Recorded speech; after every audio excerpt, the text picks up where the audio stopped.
Joseph Smith did not become a prophet overnight. He was prepared.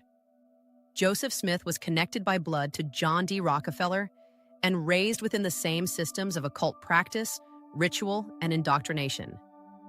His family openly practiced witchcraft, divination, and communication with spirits, and Joseph himself was known as a glass looker, using stones to locate objects, read fortunes, and access altered states.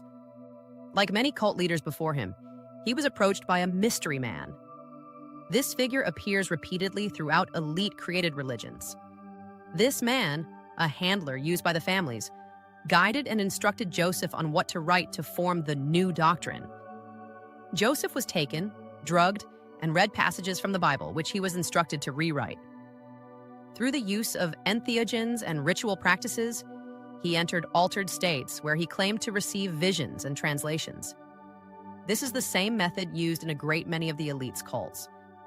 Joseph later claimed he could translate ancient texts by looking into a stone placed inside a hat, where characters would appear along with their interpretation. This same stone had already been used for fortune-telling, treasure hunting, and occult practices long before it was used for religious translation. I won't go into the excessive meanings of the stone here, as it has already been detailed in L. Joseph implemented practices such as divining rods, ritual circles, and even animal sacrifice into the Rockefellers' Mormonism. Publicly, however, the narrative changed.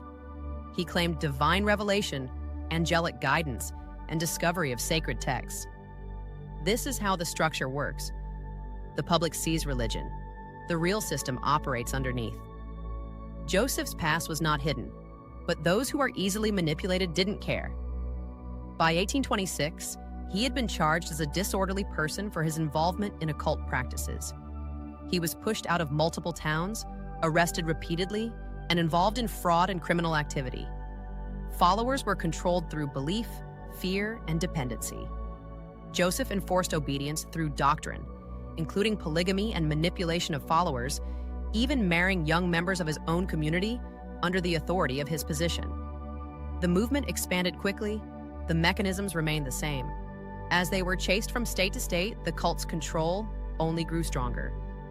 After his death in 1844, the system relocated, reorganized, and continued under new leadership, eventually establishing itself in Utah.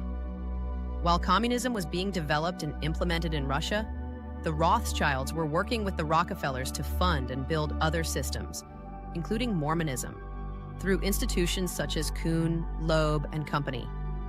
As detailed in L, Origin of the Blood, this was not an isolated religious movement. It was part of a larger pattern.